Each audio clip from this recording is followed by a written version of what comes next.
Queridas amigas, queridos amigos, como presidente de Nueva Economía Forum, tengo el placer de darles, como siempre, la bienvenida al Foro de la Nueva Comunicación que organizamos gracias a la colaboración del Grupo Vodafone. Hoy, y hacía tiempo que le esperábamos, tenemos el placer de tener como ponente a don Jaume Roures y le va a presentar el presidente de la Liga Profesional de Fútbol, don Javier Tebas. Querido Javier, la tribuna es suya.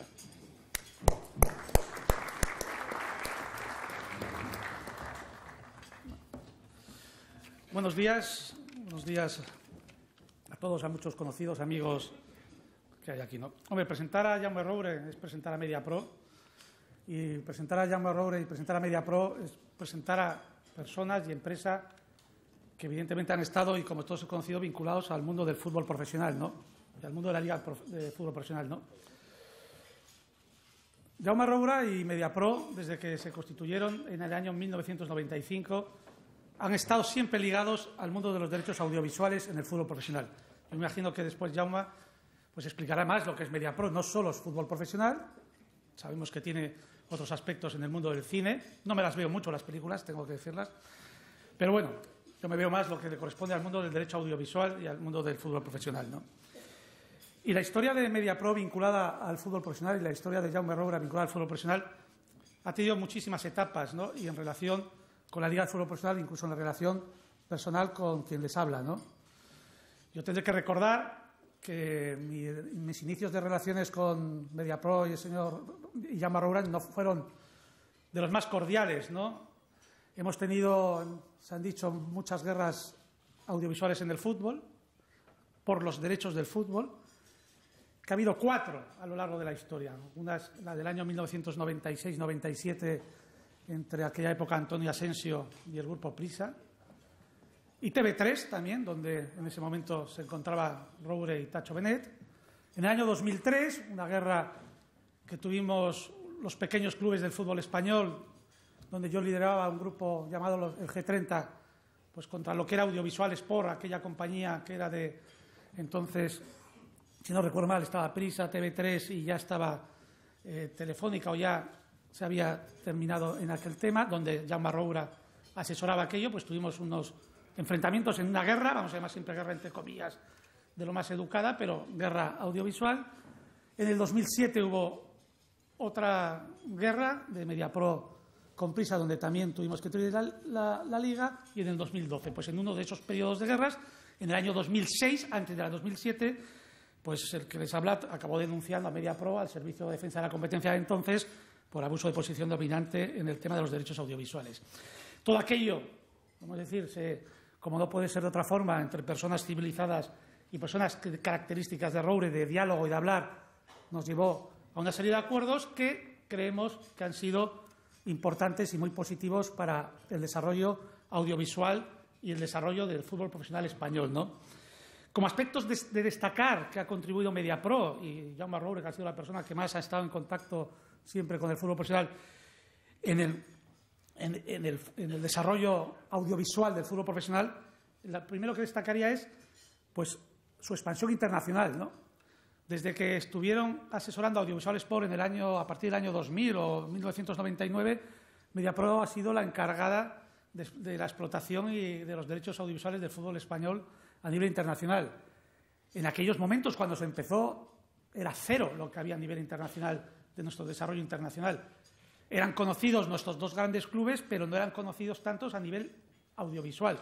Hoy, en el año 2015, es indudable que ese desarrollo hace que los 2 grandes clubes y a otros grandes clubes en la estrategia que estamos teniendo hayan crecido y seamos una parte muy importante del contenido deportivo premium a nivel internacional, con otras ligas, otros deportes, pero se ha posicionado la Liga Española a nivel internacional con la Premier League, con la Fórmula 1 o con el Campeonato del Mundo de Motos como los productos premium más importantes en el ámbito deportivo internacional que existen hoy en el mundo, ¿no? Y eso ha contribuido Mediapro. Otro elemento destacable de la contribución de Mediapro y de Jaume Roures en el mundo de la explotación del derecho audiovisual del fútbol es la desaparición del pay-per-view y la creación de un canal temático de fútbol, ¿no? Hasta el año aproximadamente 2007, 2008, el desarrollo que entendíamos o se entendía dentro de los derechos audiovisuales del fútbol profesional era el famoso pay-per-view, compro por ver un partido, ¿no? Aquello desaparece y aparece el canal temático de fútbol, entonces Gol-T, luego Canal Plus Liga. Pero aquella frase que hizo famoso Roure en los medios de comunicación de el fútbol se llegará a ver por menos de €1 cada partido, que daba cierta incredulidad cuando lo decía Jaume Roure en los medios de comunicación, pero luego quedó en el canal temático que hoy se ha demostrado que es el modelo idóneo de explotación de los derechos audiovisuales del fútbol, tener canales temáticos de su contenido de fútbol, y fue uno de las aportaciones que hay realizados por Mediapro. Otra de las aportaciones que se realizó en el 2007 con la aparición del canal temático fue que se abrió mucho más el fútbol a prácticamente todas las plataformas que explotaban televisión de pago en sus diversos modelos, ¿no? Antes estaba mucho más concentrado en una plataforma solo, que era la de Digital Plus, y entonces ya se abrió a otras plataformas de pago con más, vamos a decir, más visión comercial, la colocación de ese canal temático, que en su momento fue Gol-T, ¿no? También tenemos que destacar otra de las aportaciones importantes al desarrollo audiovisual del deporte profesional, es la tan criticada pero tan beneficiosa que hay que explicar, de disección de los horarios, ¿no? Empezó en el año 2007-2008, si no recuerdo mal, con la aparición de los partidos del lunes, que recogía el testigo del año 98-99, creo, de los lunes de los partidos de Antena 3, pero apareció nuevamente el partido del lunes en nuestra parrilla audiovisual, recordando y siguiendo los ejemplos que siguen otras ligas europeas como la Premier League, la Liga Francesa y ahora más la Liga Italiana, de los lunes es un buen día de contenido audiovisual general para todo el mercado, para todos los productos. ¿Por qué no iba a ser el lunes un buen día de contenido audiovisual para el fútbol? Y se ha demostrado que es un elemento importante a la hora de los crecimientos de las plataformas de pago. También en el tema de la disección de horarios, en el año 2011 fue ya la implantación de un partido de la Liga BBVA de la Primera División a las 12 de la mañana. Fue muy criticado aquello, recibió golpes y la Liga y Mediapro por todos lados, y solo me referiré a un artículo que he leído, que no sé si es de ayer o de hoy, lo he leído esta mañana, en Internet, de La Vanguardia de hoy, que se hacía eco de la audiencia que ha tenido del partido Real Madrid-Granada, celebrado hace 10 días, que ha sido el partido más visto de la Liga Española en China, porque se jugó a las 12 de la mañana y tuvimos la suerte que no había ningún evento deportivo de primer nivel chino local, y fue el partido más visto de la historia del fútbol en China, ¿no? Y en comparación de ese fin de semana con las otras ligas, pues superó en 8 y 9 veces los partidos de la Bundesliga, que da también el canal CCTV5. Esos partidos a las 12 de la mañana nos han permitido, no solo a los grandes clubes, sino a clubes pequeños y medianos, una exposición internacional clave e importante, que ha permitido esta disección de horarios. Esta disección de horarios tan criticada permite, en primer lugar, el que pequeños clubes tengan exposición exclusiva en los horarios de televisión. Un detalle a nivel internacional: hoy 7 clubes de nuestra liga BBVA tienen patrocinadores chinos. Eso no es casualidad. Eso es porque existe una disección de horarios y existe una posibilidad de la visión en exclusiva de esos clubes a todas horas en el mercado chino o en el mercado asiático, porque sumo patrocinadores que tenemos de Corea. Y no lo tiene eso ninguna de las otras ligas. Y esa es una de las ventajas que tenemos, porque además no penaliza, en nuestra opinión y en mi opinión, el precio de los derechos audiovisuales. Y eso fue una creación por parte de Mediapro, la creación del tema de la disección de horarios. Todo este sistema, y en eso también hay que reconocer todas las aportaciones que ha hecho audiovisual, a nivel de monetización, el fútbol español ha crecido en sus valores de derechos audiovisuales. Hemos recibido, los clubes, recibíamos en el año 2006 unos 400 millones de euros los clubes españoles, y hoy estamos recibiendo cerca de 850 millones de euros por los derechos audiovisuales del fútbol español. Esa es una contribución al mercado audiovisual que ha hecho Mediapro en el mundo del fútbol, y a lo cual hay que reconocerse. Hoy, ¿qué estamos haciendo con Mediapro? Hoy estamos haciendo más cosas con Mediapro desde la Liga de Fútbol Profesional, que también hay que reconocer. Hemos creado una agrupación de interés económico a nivel de explotación internacional. ¿Para qué? Nosotros nos habíamos dado cuenta, la Liga, que a nivel internacional, sí, Teníamos marca, no tan buena marca como la Premier League, y teníamos que trabajar la marca, pero no teníamos activos donde colocar y donde ofrecer a los posibles patrocinadores internacionales en los diversos territorios que hemos crecido. Esa agrupación de interés económico que se ha creado con MediaPro nos permite ofrecer la marca de Liga a patrocinadores en todos los lugares del mundo y a la vez soportes como la U televisiva o la U virtual que detenta MediaPro de la mayoría de los clubes del fútbol español, que nos permiten de forma conjunta hacer una explotación de esos derechos. Lo que está permitiendo a fecha de hoy que en escasamente 10 meses de trabajo que llevamos con esa agrupación de interés económico ya hemos facturado, ya tenemos contratos por valor de 14 millones de euros que van directamente o indirectamente a distribuir entre los clubes de fútbol españoles, ¿no? Antes estas U's televisivas no tenían acceso a clientes internacionales, antes estas U televisivas que son propiedad de MediaPro no se podían explotar por medio de la U virtual, ahora esta agrupación de interés económico entre MediaPro y la Liga pone la marca, pone el patrocinio para esas empresas y MediaPro pone sus activos, nos ha permitido captar ya en solo 10 meses 14 millones de euros más que van a repartirse a los clubes a través de sus televisivas o a través del tema de la Liga. Y estas son las aportaciones que yo creo que ha hecho Jaume Roro al fútbol español y el cual el fútbol profesional español, evidentemente, tiene que estar agradecido. Y esperemos que en el futuro MediaPro siga aportando esa experiencia y esos conocimientos al fútbol profesional español que nos permita seguir creciendo. Si hemos crecido en 7 años de 400 a 800, ¿por qué no vamos a crecer la próxima vez de 800 a 1.200? Muchas gracias a todos.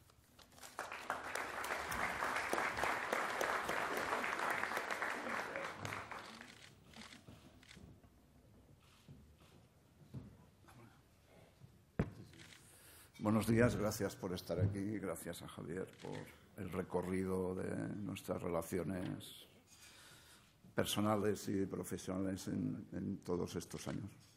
Yo creo que cuando nos conocimos, nosotros estamos gestionando audiovisuales que era una empresa de Canal Plus y Telefónica, y como ellos estaban en otra de esas guerras del fútbol, nos contrataron a nosotros para gestionar la empresa mientras ellos estaban en guerra. De todas maneras, hoy no queríamos hablar mucho de fútbol, aunque sí hablaremos un poco. Lo que queríamos era dar a conocer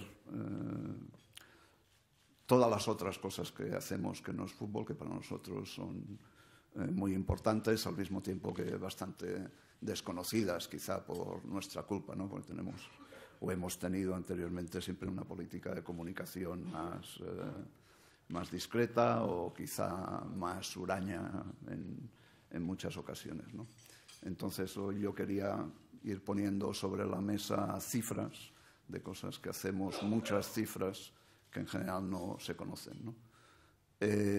Quizá es más o menos conocido que el 2014 MediaPro facturó 1.530 millones de euros, que en nuestro sector esto es una brutalidad, no tal. Los estudios de la Comisión Europea nos sitúan en el segundo lugar después de una gran productora inglesa en el mapa audiovisual europeo. En MediaPro trabajan 3.600 personas, de las cuales 300 han entrado en el último año y medio, y tenemos 29 sedes en 20 países en 4 continentes.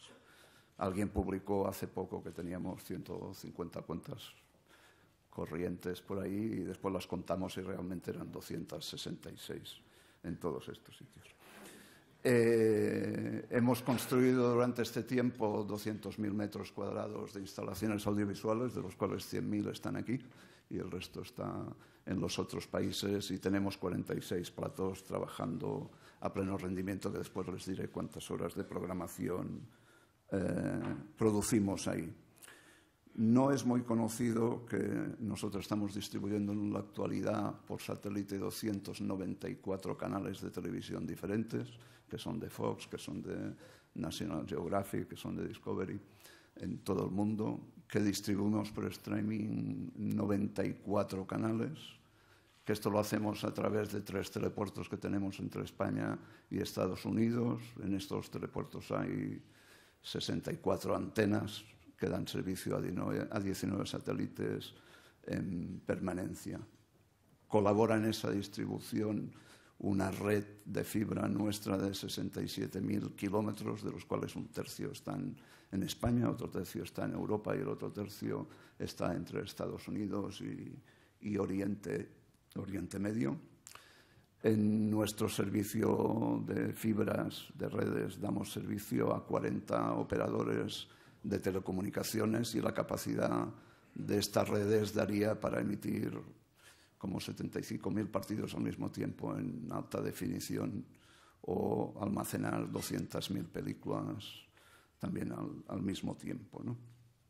Digamos, estas redes, sin ánimo de competir con mis amigos de Telefónica, digamos, no es habitual en nuestro sector, ¿no?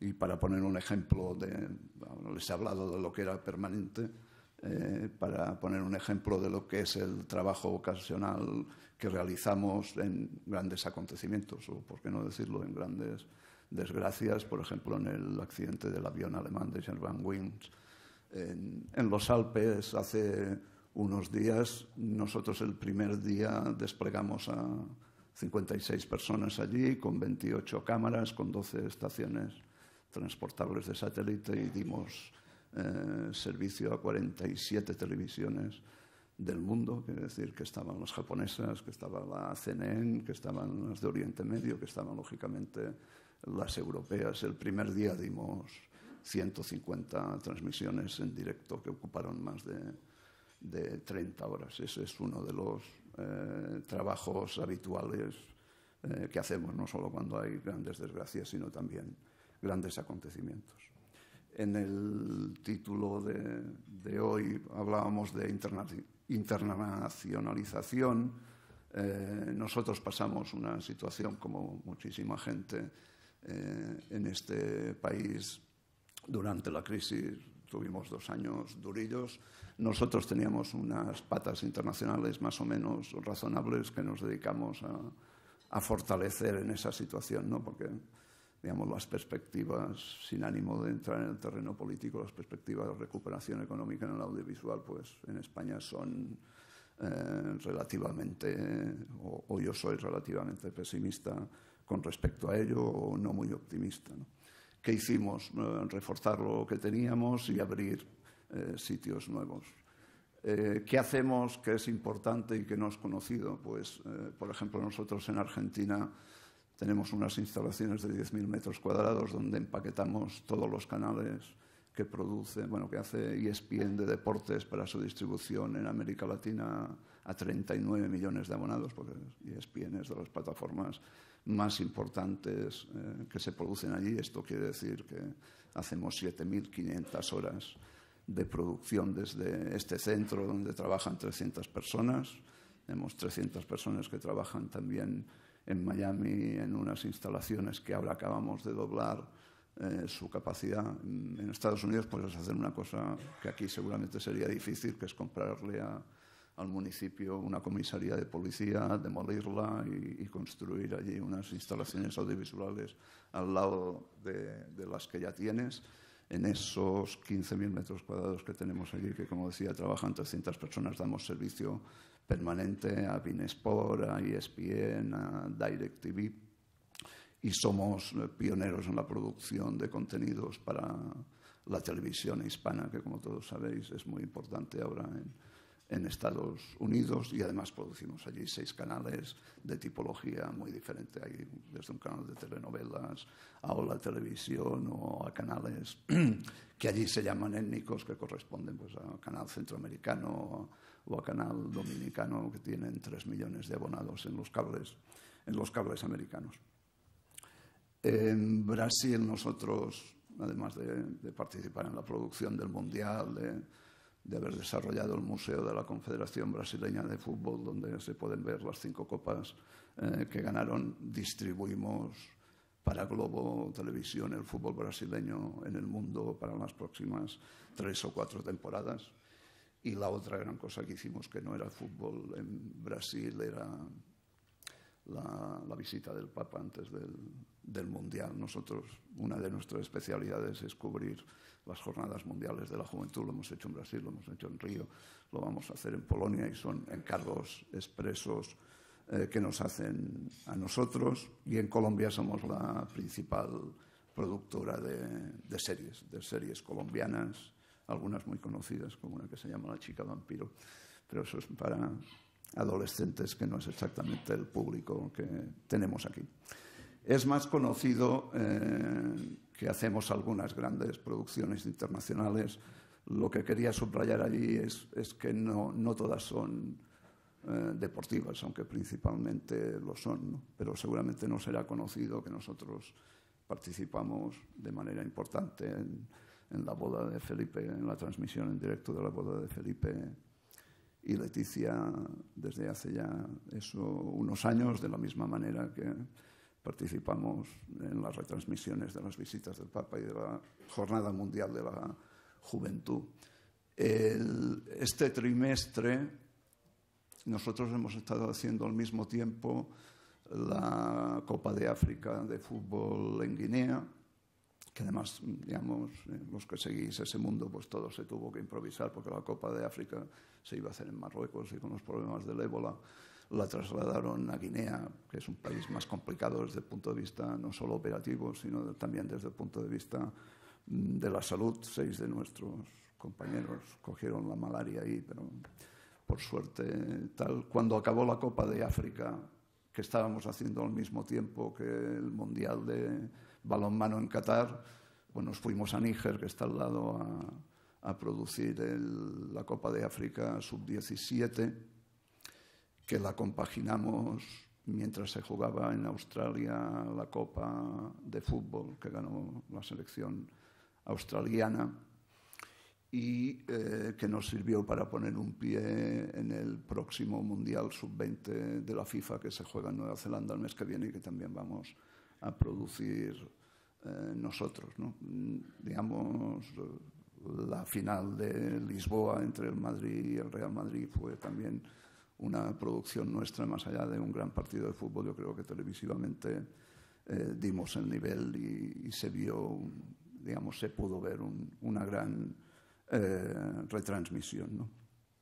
Y seguramente tampoco es tan conocido que al mismo tiempo que esto, nosotros producimos la Liga de Fútbol en Gabón, producimos la Liga de Fútbol en Mozambique, producimos la Liga de Fútbol en Turquía, producimos la Liga de Fútbol en los Emiratos, producimos la Liga de Fútbol en Qatar, y estoy hablando que en una temporada en todos esos, y en Angola, perdón, en una temporada en todos estos países estamos produciendo más de 800 partidos de fútbol en unas condiciones que lógicamente no son como las de aquí, en los que aquí prácticamente producimos 1000 partidos de fútbol al año, de los cuales 850, 60 son de la Liga de Fútbol profesional, y el resto no. Al igual que en Portugal estamos produciendo 1000 eventos deportivos al año. Como sabéis, distribuimos en el mundo los canales del Madrid, del Barcelona y del City, y esa distribución alcanza a 115 países. Y si hablásemos de contenidos, la última semana de marzo, contenidos que hacemos aquí en la última semana de marzo, la audiencia de nuestros programas en las televisiones españolas fue de 86 millones de personas. Y si cogiésemos la audiencia mayor de cada uno de los programas en un día, nos estarían viendo en ese día 13 millones de personas al mismo tiempo. Nosotros debemos estar produciendo alrededor del 25% del prime time de todas las televisiones, lo cual es importante para nosotros y responde también a la confianza que los clientes tienen en nosotros. Sabéis que hacemos cine, hemos producido en los últimos 15 años casi 50 películas. Quizá no es tan sabido que esas películas pues, han ganado 2 Oscars, 2 Globos de Oro, 22 Goya. Nosotros hemos abierto, por ejemplo, en el mismo año el Festival de Málaga con una película que se llamaba ¿Para qué sirve un oso? Abrimos el Festival de Cannes el mismo año con Midnight in Paris, abrimos el Festival de Venecia el mismo año con Un Dios salvaje de Polanski. Y este año hemos abierto el Festival de Berlín con una película de Isabel Cochet que se llama Nadie quiere la noche. En el Festival de Cannes en 10 años hemos llevado 8 películas. No recuerdo si abrimos el Festival de San Sebastián con Camino, aunque recuerdo que fuimos allí con esa película, y también hemos ganado la Concha de Oro con Las Lunes al Sol en el Festival de San Sebastián. Una película nuestra, Salvador, se distribuyó, se vio y fue premiada en 41 festivales diferentes de cine en el mundo, y tuvimos el honor de producir una película sobre Salvador Allende, que fue la primera película sobre Allende que se pasó en Chile después del golpe, ¿no? Quizá se ha hablado más de nosotros y del cine alrededor de las películas que hemos hecho con Woody Allen, 2 de las cuales batieron sus propios récords. Vicky y Cristina Barcelona batieron el récord de recaudación de Woody, el histórico, y Midnight in Paris lo superó. Midnight in Paris, a pesar de que Woody es un autor más reconocido en Europa que en Estados Unidos, Midnight in Paris empezó con una distribución de 6 copias, 3 en Nueva York y 3 en Los Ángeles, y acabamos con 1.430 copias en todo Estados Unidos, ¿no? Que esto es lo que nos ayudó a batir los récords. Y el otro tema que anunciábamos era el de la innovación. Procuraré ir muy rápido, porque ya sé que además en mi tono monocorde voy dando cifras y valores un poco dispersos, pero que para nosotros son importantes. Nosotros hemos sido pioneros aquí en varias cosas. Nosotros hicimos la primera guía electrónica de programación hace 17 años en este país, la hicimos para ONU. Nosotros hicimos el primer canal temático, que fue el canal turístico del gobierno canario, también hace 17 años. Nosotros hicimos la primera televisión sin cintas en Europa, que la hicimos en Portugal, y aún existe esa cadena de televisión, también hace unos 17 años. En el 2000, en los Juegos de Sydney, fuimos los primeros capaces de poner en pie al mismo tiempo la difusión de los Juegos a través de 6 canales de televisión diferentes. Hemos creado un Twitter oral, digamos, que se llama YouWisp, y que en el último año y medio tiene 12 millones de participantes, digamos, gente que se intercambia mensajes de voz a través de YouWisp, que, como repito, es de Twitter. Hemos creado una cosa que nosotros llamamos producción automatizada, es decir, que en pabellones nosotros hacemos una instalación en alta definición de cámaras que no maneja nadie, que ellas mismas se orientan en función de cómo evoluciona el juego, que esto sirve para la transmisión de balonmano, de baloncesto, de entrenamientos de los equipos, y también para equipos de base del fútbol. Por ejemplo, el Barça lo tiene instalado en su ciudad deportiva para el seguimiento del fútbol base. Nosotros hemos creado lo que nosotros llamamos la producción centralizada, que quiere decir que desde nuestros estudios centrales estamos produciendo, sin necesidad de enviar los camiones a los estadios, hasta 3 y 4 partidos al mismo tiempo con los mismos equipos de gente, es decir, integrando los sistemas diferentes que operan, y también ayudados por nuestra red de fibra. Hemos sido pioneros en el lanzamiento de una OTT también en España, de Total Channel, y de la TDT de pago en su momento, que en Europa funciona bastante bien. Aquí, como es conocido, no ha funcionado tanto.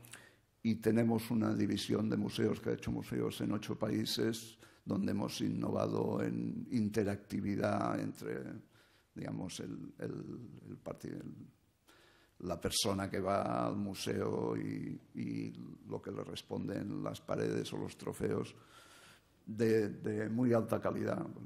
Aunque el que sea madridista seguramente ya lo habrá visto, el que no lo sea le recomiendo que vaya a ver el Museo del Madrid, que es de los mejores que hemos hecho, que está aquí cerca. Es un poco caro, pero los museos que hemos hecho para el Madrid, para el Barça o para la Confederación Brasileña de Fútbol, también hacemos museos que no son de fútbol, se ha convertido en el tercer ingreso más importante de esos clubes. Estamos hablando de ingresos superiores a 30 millones de euros por temporada en cada uno de esos. Y el último punto eran los valores, ¿no? Antes he dicho que habíamos tenido defectos seguramente en la comunicación, porque más allá de subvalorarla o no, pues éramos un poco huraños, o se nos ve así, o yo soy un poco huraño, digámoslo también, más claramente. Pero yo creo que en nuestra casa, que se caracteriza por ser muy transparente, no solo porque si venís, y os invito cordialmente a visitarnos, todas nuestras instalaciones son de vidrio, son de cristal, todo se ve al mismo tiempo, todo el mundo sabe lo que estamos haciendo. El reto fundamental en nuestro sector es la confianza, ¿no? Digamos, la confianza tiene que ver con los clientes, tiene que ver con los proveedores. Muchas veces se dice que nosotros, erróneamente, que nosotros conseguimos los derechos de televisión porque los sobrepagamos. Más allá de negar la mayor, yo creo que lo que tenemos es una relación de confianza, en muchos casos histórica, como puede ser en el caso de la Fórmula 1, que hace que esa gente sepa que no vamos a engañarle ni en la negociación de sus derechos ni en el tratamiento del producto, porque normalmente cuando se habla de derechos de televisión la gente piensa en cantidades y no en cómo se trata el producto, ¿no? Me he dejado antes cuando estaba hablando de canales y ahora que hablo de la Fórmula 1, nosotros estamos produciendo desde hace 3 meses, para muchos años, un canal de Fórmula 1 en América Latina, que en 3 meses hemos conseguido ya tener más de 10 millones de abonados a ese canal. ¿Por qué lo tenemos? Porque tenemos una relación histórica con Eccleston y sabe que vamos a cuidar de su producto y, lógicamente, también, en el caso de Eccleston, de sus ingresos. Esta confianza es básica dentro y fuera de la casa, ¿no? Los clientes tienen que saber que si a las 8 de la tarde hay un partido de fútbol, aprietan un botón y allí cae el partido de fútbol y no cae un negro, que eso de los negros en televisión es terrible, y eso esa confianza es la que nos ha permitido desarrollarnos toda la vida, ¿no? Entonces, esa confianza, esa transparencia, yo creo que son características básicas de MediaPro. En MediaPro no hay controles, no hay relojes, es una organización muy transversal. Yo también creo que en el siglo XXI son muy complicadas las organizaciones verticales, las cosas ya no funcionan así. Pero es que además nosotros no vendemos botellas, no vendemos Coca-Colas, no vendemos pan, nosotros vendemos, aunque quede mal decirlo, talento, digamos, lo que sale de nuestras cabezas, lo que nosotros creemos que podemos desarrollar, que podemos crear y que puede tener interés para las cadenas de televisión o para el cliente que sea, ¿no? Y ese desarrollo de talento, que no es humo, es lo que vendemos. Y para que eso sea considerado, ese grado de confianza tiene que existir. Acabo rápido hablando de fútbol, solo quería decir 2 cosas. Unas me las ha pisado Javier, pero como se habla mucho de esa sociedad entre la Liga y MediaPro, ¿no? Entre el señor Tebas y el señor Roures, pues quería poner en valor lo que él mismo ha explicado, ¿no? Esa sociedad en el poco tiempo, esa agrupación de interés económico en el poco tiempo que lleva desarrollándose y ha conseguido esa facturación de 14 millones, que mayoritariamente va para el mundo del fútbol. Nosotros trabajamos conjuntamente en Twitter, trabajamos conjuntamente en la publicidad estática, trabajamos conjuntamente en el Media Coach, que fue otro elemento de innovación. Media Coach es una herramienta que tenemos instalada en todos los estadios y que analiza 48 parámetros de lo que está ocurriendo en los terrenos de juego y que se pone a disposición de todos los equipos técnicos, de todos los clubes profesionales, para que se analicen ellos y para que analicen a los rivales. Y además llevamos conjuntamente también una lucha incansable contra la piratería, que más allá del daño que hace en el fútbol, yo creo que es un tema que es un tema de Estado, ¿no? Que quizá ahora no le damos la importancia que tiene o lo camuflamos dentro de las tradiciones de la picaresca española, y esto nos hace mucha gracia, pero es un arma de destrucción masiva, no solo contra los que hacemos televisión de pago, sino contra todos los creadores, contra los escritores, contra los músicos, contra todo este tipo de gente. Y este es un problema que a corto y medio plazo será gravísimo. Tenemos el desagradable honor España debe ser el segundo país del mundo con más piratería después de China, ¿no? Y no sería yo una medalla que como país me quisiera colgar. Y creo que me he alargado mucho. Bueno, ¿estamos en tiempo? Estamos en tiempo, si quiere decir algo más, y si no, seguramente se... Sí, quería decir algo sobre también el fútbol. Cuando se habla de la producción de fútbol, en nuestro caso quiero poner el ejemplo del clásico, ese que a mí el nombre no me gusta nada, pero se ha convertido en un icono, ese nombre del clásico, ¿no? Digamos, la gente lo ve como lo que es, como un espectáculo deportivo, pero la producción del clásico la hacemos nosotros sobre la base de un libreto que tiene 39 páginas. En un clásico nosotros tenemos desplegados 19 camiones ahí que tiene que ver con unidades móviles que van directamente a producir, a enseñar el partido, pero que tienen que ver con los grafismos, porque hacemos grafismos en 6 idiomas diferentes del mismo partido, que tiene que ver con, en el último, 24 posiciones de comentarista, que tiene que ver con 21 televisiones que estaban recibiendo imágenes personalizadas por su lado. El último clásico generó 15.000 tweets por minuto en todo el mundo. Se vio en 17 vuelos en directo, en 17 vuelos intercontinentales de Turkish Airlines. También era la primera vez que conseguíamos hacer una cosa de este tipo, y el resumen en YouTube fue seguido por 13 millones de espectadores ese día. Una de las cosas que hacemos conjuntamente con la Liga es el canal de YouTube de la Liga, que tiene 130 millones de visitas por año, y que unos 2 años que llevamos ya lo han visitado 2.500 millones de personas, ¿no? Entonces, esa es la dimensión de ese gran espectáculo que la Liga de fútbol genera. Lo hemos explicado muchas veces: 400 millones de espectadores, más que la final de la Super Bowl, de la cual todo el mundo habla como si fuese el mayor espectáculo del mundo, y es, en todo caso, será el segundo. Esa potencia, digamos, de fuego que ese tipo de partidos y que los dos equipos que la encarnan representan, es lo que creemos que hay que potenciar, y que esto es lo que sirve para arrastrar y para conjuntar al resto, ¿no? Porque le da una dimensión que no se puede conseguir desde otra manera. Muchas veces se habla de lo que se paga por los derechos de fútbol aquí, o se compara con Inglaterra o etcétera, ¿no? Se dice que aquí la Liga está desequilibrada por la distribución de los derechos, y se ponen los ejemplos de las otras ligas. Lo único que quiero subrayar es que las otras ligas las ganan los mismos de siempre. No las ganan los otros equipos por muchos ingresos de televisión que tengan, y eso ocurre en la Premier, y eso ocurre en Italia, y eso ocurre en Alemania, donde, dicho sea de paso, ingresan el 60% en Alemania de lo que ingresan aquí los clubes de fútbol por sus derechos.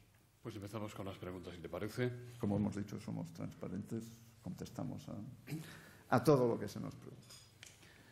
Pues hay preguntas de todas las naturalezas y propósitos.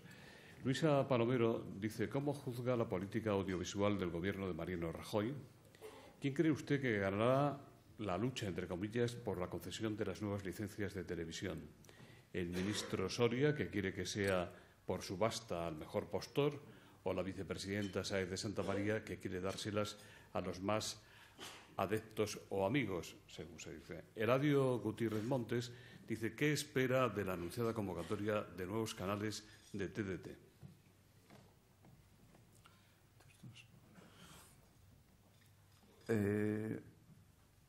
No me quiero alargar, pero históricamente, si hacemos un repaso, desgraciadamente en este país, y seguramente en muchos más, no sé si en la mayoría, pero en muchos más, las medidas políticas sobre el audiovisual en general tienen poco que ver con la industria y mucho con la política, ¿no? Y así nos va de mal, para no ir mucho más atrás y ver cómo se obstaculizó el desarrollo, por ejemplo, de la implantación del cable en este país, pues hace poco hicimos el tránsito a la TDT, los ciudadanos y la administración invirtieron cientos y cientos de millones de euros y hoy no hay alta definición. Yo creo que es el único país en Europa que ha hecho el tránsito a la TDT y que no tiene alta definición en la TDT, ¿no?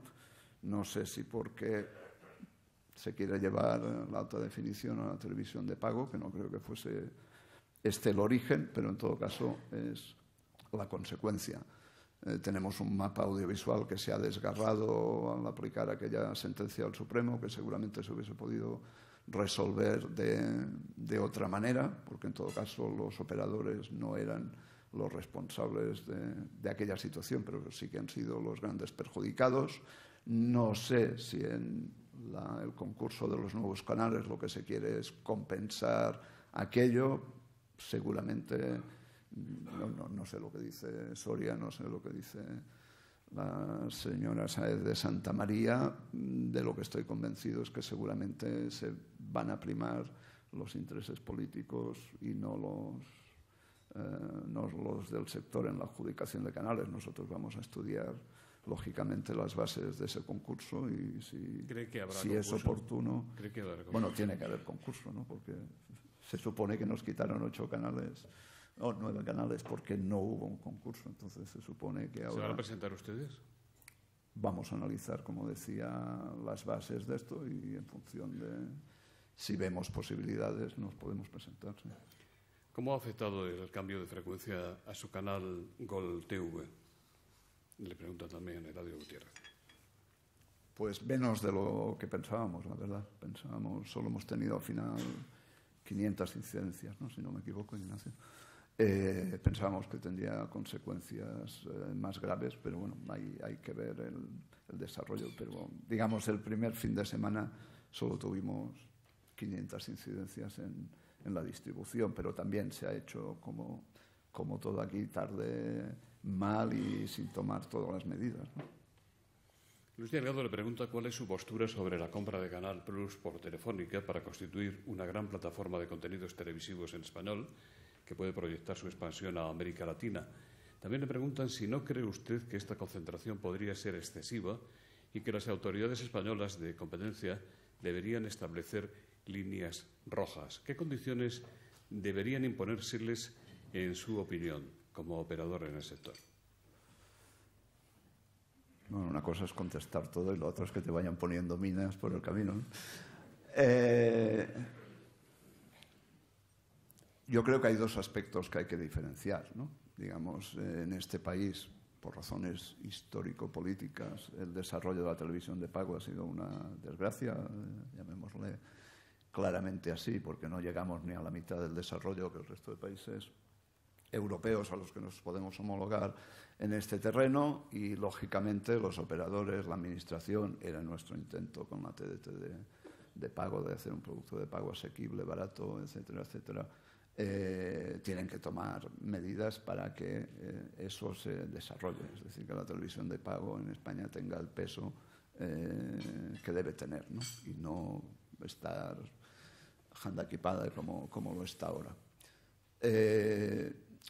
Pero de eso al monopolio, pues siempre hay una distancia. El monopolio no es bueno ni para el país, no es bueno para los ciudadanos y tal. Yo no voy a enumerar condiciones que la CNC debería poner a esa operación, pero es evidente que los mismos operadores participantes en ese proceso y la misma CNC tienen que ser absolutamente cuidadosos, ¿no? Porque estamos asistiendo a un proceso que puede significar que se construye una empresa que tiene el 80% del mercado y eso pues tiene que estar sometido a determinadas condiciones para que el mercado continúe existiendo, porque si no el mercado no existiría. Pero yo sí quiero enfatizar los dos niveles diferentes, ¿no?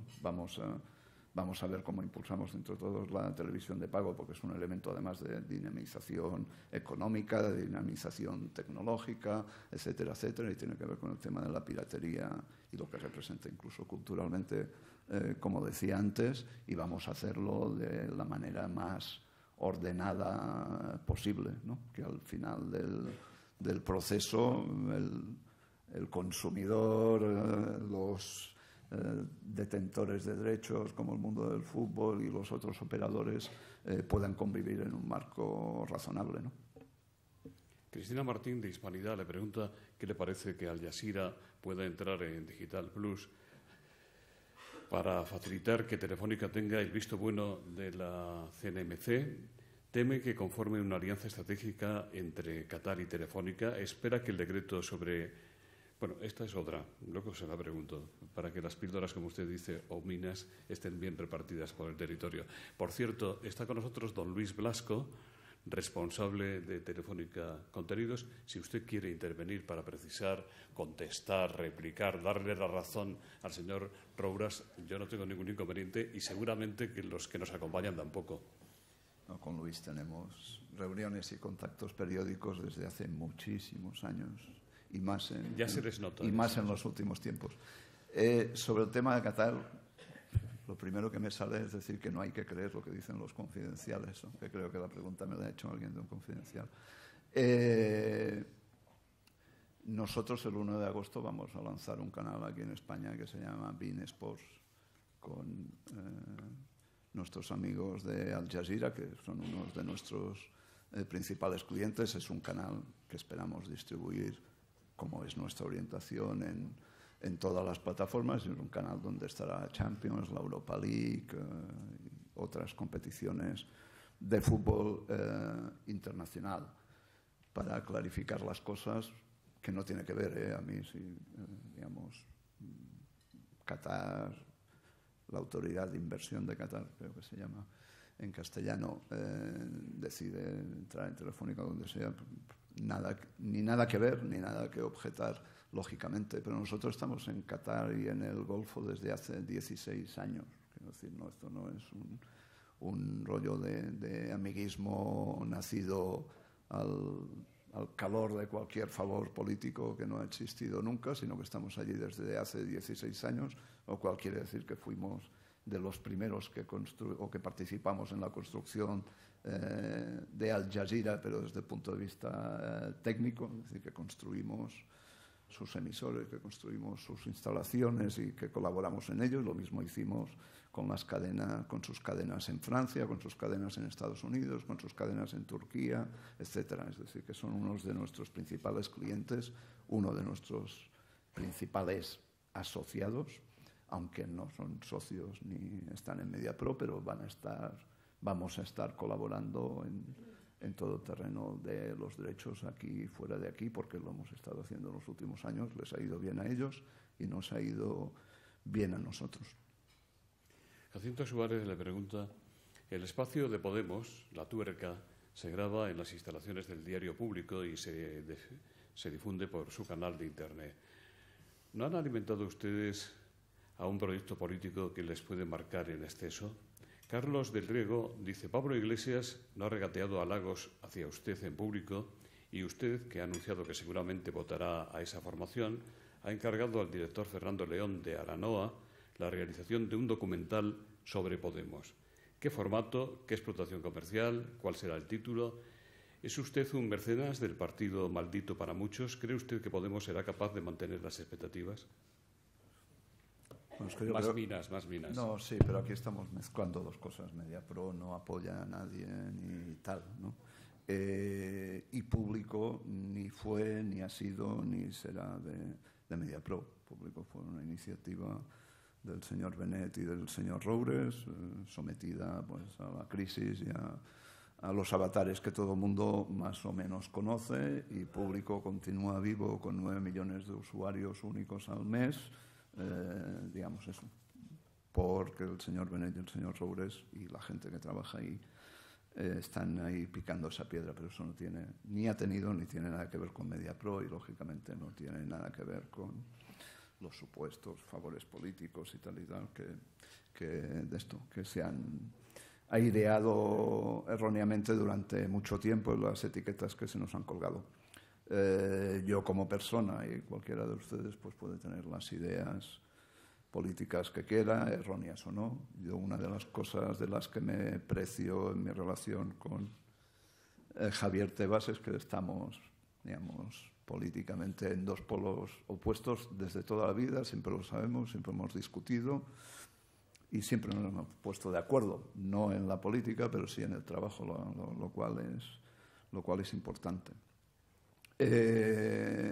Desde público pues hemos colaborado con Podemos, con La Tuerca y lo continuaremos haciendo, ¿no? Si hay millones de personas que votan una formación, pues yo no tengo que pensar que esa formación es mala para el país, ¿no? Sino esto sería aplicable a cualquiera de esas formaciones. Y sí, con Fernando León estamos haciendo...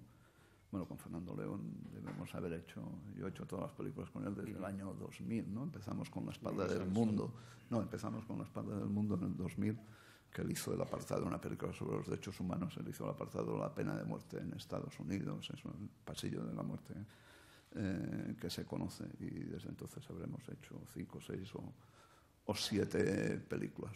La última que hemos hecho, que estrenamos el 28 de agosto, aprovecho para hacer publicidad de la película, es una película con Benicio del Toro, Tim Robbins y Olga Kurilenko, que se llama Un día perfecto y que tiene que ver con la guerra de Bosnia y las ONGs, digamos, en la coherencia de nuestra línea cinematográfica y de actuación. Y desde el punto de vista cinematográfico y social, Podemos, independientemente de lo que cada uno piense sobre ello, es un fenómeno que hay que plasmar, ¿no? Lo mismo haría si el fenómeno fuese de otras características. ¿Se está desinflando por lo que usted observa, según dicen algunos?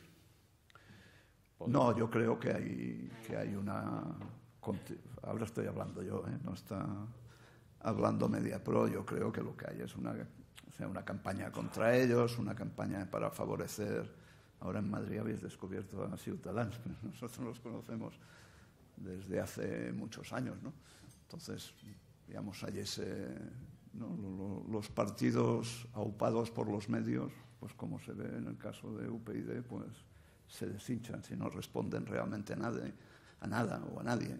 Con eso lo que quiero decir es que a Podemos hay que analizarlo desde el punto de vista de si está respondiendo a un movimiento de fondo social en España o no. Y cuando se dé la respuesta a eso, sabremos la longevidad que tiene, la consistencia del proyecto y tal. Lógicamente yo pienso que sí, que responde a eso y por eso se ha desencadenado todas esas grandes expectativas. También pienso que las encuestas hay que ponerlas entre paréntesis, ¿no? Pero es una fuerza emergente de una naturaleza tal que desde el punto de vista político, social y desde el punto de vista cinematográfico hay que analizarlo. El objetivo de la película es que salga el día después de las elecciones generales, ¿no? Y que pueda explicar pues qué pasó ayer, pues así lo hemos seguido nosotros. ¿Qué distribución va a tener? ¿Qué distribución? No lo sé, para eso faltan 9 meses, ¿no? 8 o 9 meses. ¿A usted le entristece poner el retrovisor y ver el cierre del público como medio impreso? Hombre, lo que me entristece es que en la situación actual, imagínate si el papel de público aún existiera, ¿no? Pero yo creo que con Tacho pusimos todo lo que hay que tener. La realidad de la historia la explico muy brevemente porque se han dicho muchas cosas, el 90% de lo que se ha dicho no es cierto. Tacho y yo nos vendimos una parte importante de nuestras acciones. Con ese dinero creamos público porque pensábamos que era una cosa que hacía falta en ese espectro social. Este proyecto duró 6 años. Ahí perdimos todo el dinero que habíamos sacado de las acciones. Como se dice que esto nació al calor del Zapatero, el zapaterismo, solo voy a contar una cosa. Antes de que saliera el periódico salió en septiembre, mes de junio, un secretario de Estado de Comunicación me llamó, me invitó a comer. Era la primera vez que me llamaba y me invitaba a comer, pagó él. Y lo que me dijo es que en Moncloa no veían con agrado la aparición de público. Yo dije, bueno, pues ¿qué le vamos a hacer, no? Porque estamos en el mes de junio y esto va a salir en septiembre. Dijo, bueno, pues entonces nos veremos obligados a tomar medidas. Y esa misma tarde toda una serie de socios que estaban enganchados al proyecto se desengancharon. Y nos quedamos solos, Tacho y yo. Y esa es la verdad, la historia, cómo se produjo. Todo lo otro que hayáis oído, leído, escrito o explicado, pues no es cierto. Esa es la única verdad. Creímos en el proyecto. Si no hubiese habido la crisis económica, pues público, papel, continuaría existiendo. Pero como antes he dicho, 9 millones de usuarios únicos al mes es una cantidad importante que no es despreciable, ¿no? Concha Castro le pregunta qué opina del perfecto duopolio que en materia de televisión parecen repartirse hoy en España Mediaset y el grupo A3 Media. Para este viaje, le pregunta Concha Castro, tantas alforjas, ¿mereció la pena que usted y sus socios fundaran La Sexta con una licencia, lo dice así, a favor de Zapatero, para luego caer en manos de Antena 3? Nosotros ganamos la licencia en un concurso, ¿eh? Esto es así y es innegable. Y también les voy a decir una cosa, que si Vocento se hubiese presentado a ese concurso, yo sé que seguramente en la Moncloa se lo hubiesen dado a ellos antes que a nosotros. Pero nosotros ganamos la licencia en un concurso. Los otros canales fueron los que el gobierno a nosotros y a los otros operadores distribuyó sin ir a un concurso. Pero La Sexta se ganó en un concurso. Con esto quiero decir, cuando vas a un concurso tienes que tener compromisos de inversión, compromisos de puestos de trabajo, compromisos de línea editorial, etcétera, ¿no? Y en el mapa audiovisual lo que vemos es que la mayoría de los operadores son multinacionales, majors, que no han pasado por ningún concurso, que no tienen ningún compromiso de inversión, que no tienen ningún compromiso de creación de puestos de trabajo y que no tienen ningún compromiso con respecto a la línea editorial. Una vez que ganamos este concurso, yo creo que pusimos en pie una cadena, y ahora me quiero tirar flores a mí, a Carlos y a la gente de la cadena que está por aquí, modélica, ¿no? Una cadena diferente, una cadena hecha por productores, por gente del sector, que ha puesto en pie programas que son emblemáticos y que continúan siéndolo, y han pasado ya, ¿cuántos años? 8 o 9, ¿no? 9 años, creo. Me refiero a Intermedio, me refiero al Salvador, me refiero a los programas informativos, me refiero al Rojo Vivo, me refiero a Más Vale Tarde. La crisis, como nosotros no tenemos padrinos detrás, nos arreó un gran bofetón. Nosotros habíamos invertido entre nosotros, entre Mediapro y Televisa, casi 650 millones de euros. Es decir, que si alguien nos regaló algo, pues ese regalo nos costó muy caro. Y acabamos en el proceso de fusión con Antena 3 de todos conocido. Y La Sexta continúa desarrollándose ahí. Yo creo que la mar de bien, sin perder sus señas de identidad. También creo que nos ayudó mucho a que la fusión de 4 y Telecinco, pues digamos, quizá Telecinco hizo el error de querer convertir 4 en una pequeña Telecinco. Para eso ya existe Telecinco. Yo creo que Antena 3 vio claramente que La Sexta tenía su línea y tenía, por tanto, su público y su audiencia con unas características determinadas, y que no valían hacer experimentos, sino dejar desarrollar esto como se está desarrollando. Y estamos perfectamente. El duopolio, sobre esto mi amigo Mauricio tiene grandes tesis. Por suerte o por desgracia, al final es lo que existe en todos los países europeos, ¿no? Vamos, por quizá razones históricas o no. A mí lo que me sabe mal de todo el proceso es el lamentable estado en que han quedado las televisiones públicas.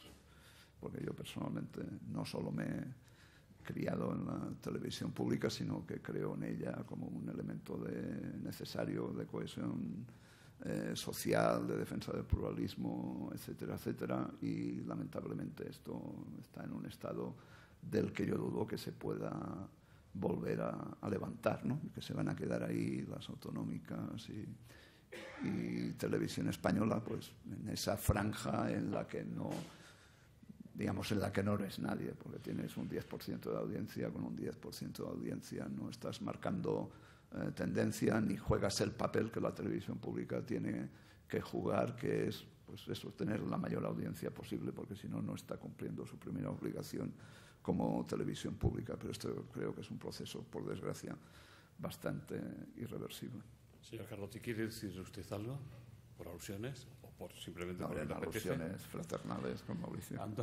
Antonio Castaño dice: ¿está usted agradecido a los bancos españoles que les han ayudado a salir del proceso concursal? ¿Han sido las únicas fuentes de financiación? ¿Reaccionaron tarde esos bancos? ¿Les hubiera venido mejor que hubiera sido antes? ¿Han pensado en algún momento salir a bolsa?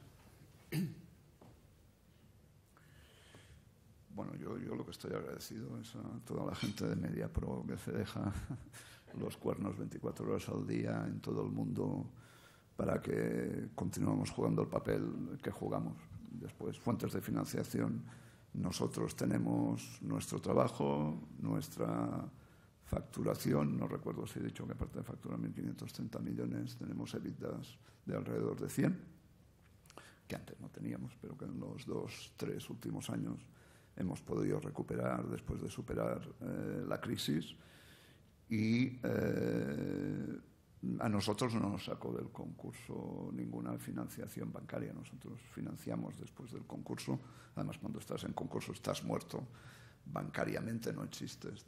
Te miran con muy mala cara. Aunque en nuestro concurso, quiero recordarlo, no había quitas. O sea, nosotros en nuestro concurso hemos pagado, y lo hemos pagado ya, el 100% de las deudas que teníamos en aquel momento, pero debido a los impagos de Prisa, pues nosotros somos los que tenemos la fama de no pagar, pero los que no pagan son ellos. Debido a esos impagos tuvimos que acogernos a un concurso y diferir los pagos durante 3 años, y los hemos cumplido religiosamente, y ahora hemos refinanciado nuestra deuda. Bueno, pero salimos del concurso en 2011, ¿no? Creo recordar. O sea, hemos refinanciado nuestra deuda en el 2015 en condiciones, no sé si las mejores, pero en condiciones aceptables para nosotros. Y, lógicamente, pues no sé si es de agradecer o no, porque son relaciones comerciales, pero sí, nos hemos refinanciado con los bancos españoles. ¿Sí? Francisco León le pregunta qué futuro cree que le aguarda. ¿Y lo de la bolsa?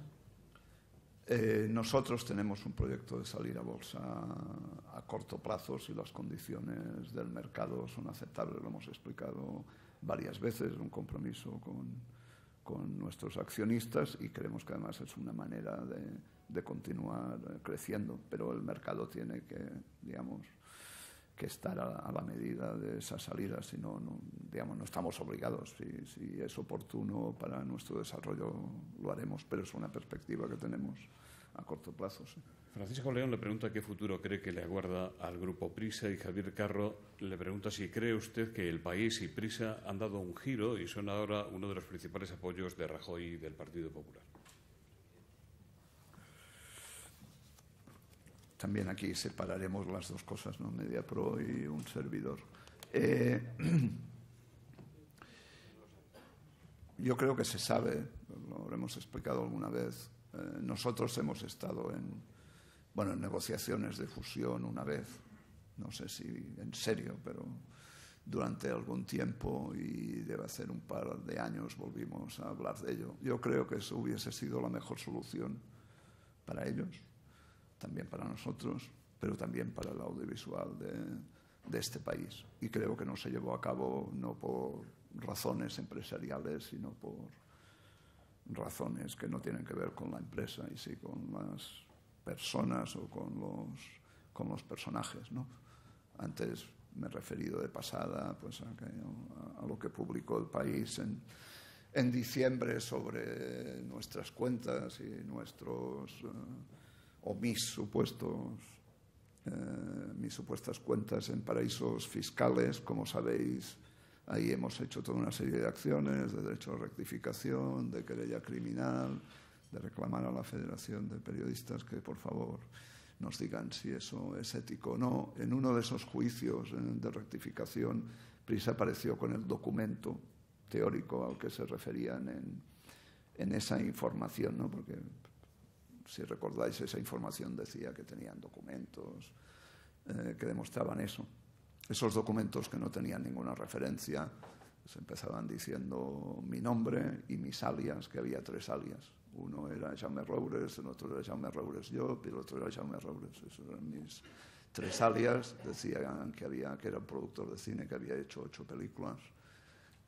Decía explícitamente que ninguna de las cuentas que después enumeraba estaba a mi nombre, contrariamente a lo que decía la información.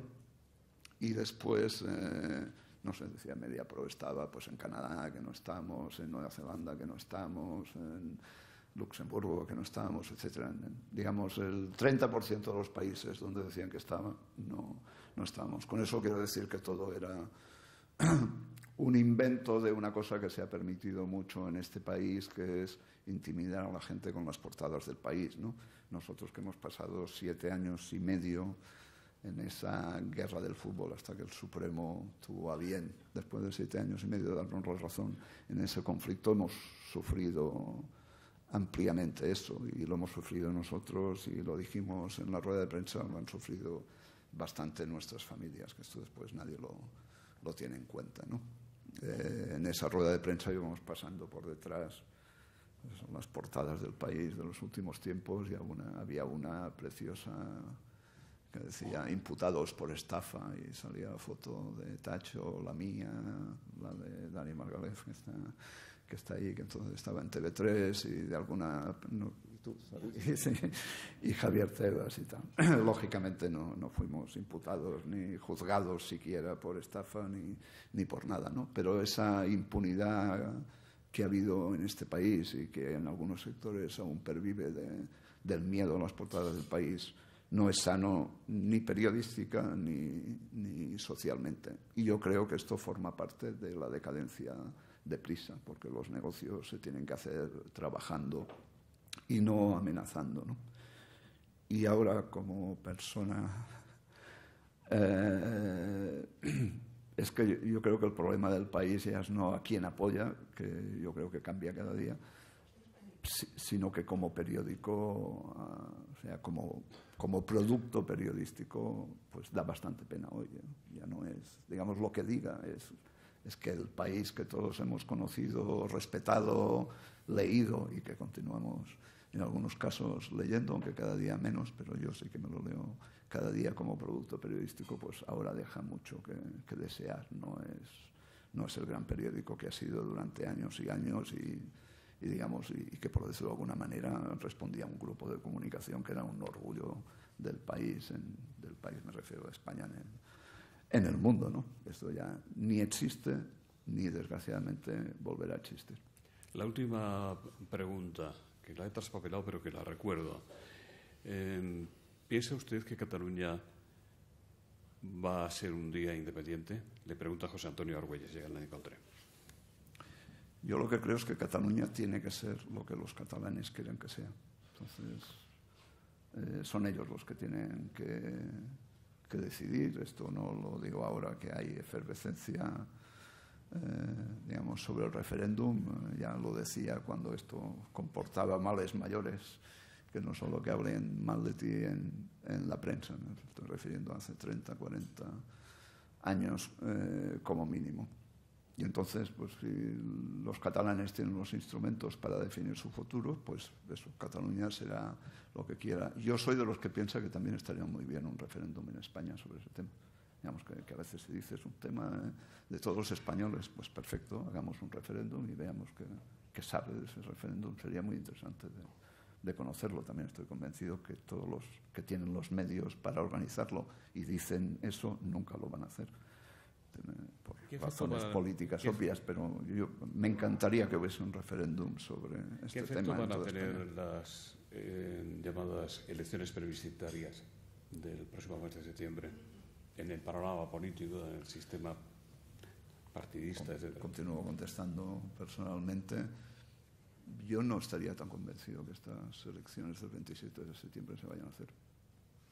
Digamos, cuando alguien convoca elecciones a 9 meses vista, pues ves a ver, digamos, no es que venciera el plazo para hacer unas elecciones, sino son unas elecciones convocadas a 9 meses vista, con la de cosas que ocurren, con la velocidad que ocurren las cosas, etcétera, etcétera, con unas autonómicas y municipales en el mes de mayo.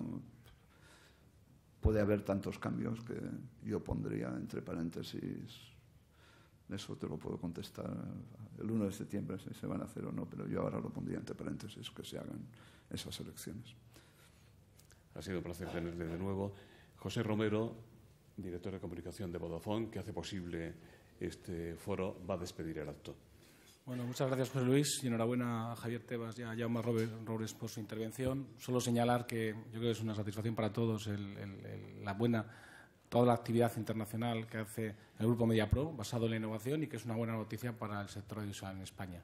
También comparto plenamente con Jaume Roures su preocupación sobre el tema de la piratería en temas de contenidos audiovisuales, que es una preocupación para todos los que tienen que ver con los medios de comunicación. Y, por último, hacer una referencia a lo que se refiere a los temas de los contenidos audiovisuales. Este es un tema crítico, no solamente para el desarrollo de la televisión de pago, como decía Jaume Roures, sino también para el sector de las telecomunicaciones en su conjunto. Vodafone, que tiene ahora un canal de televisión de pago, considera que es muy importante que se den las condiciones para que todos los que competimos en este sector podamos acceder a los contenidos premium en condiciones razonables. Razonables para el que tiene los derechos, eso es lógico, y que lo rentabilice, pero también que permita competir después en el mercado minorista. Creo que es la única manera de garantizar no solo que crezca la televisión de pago de una manera sana, sino también que no se contamine otros sectores como el sector de las telecomunicaciones. Muchas gracias.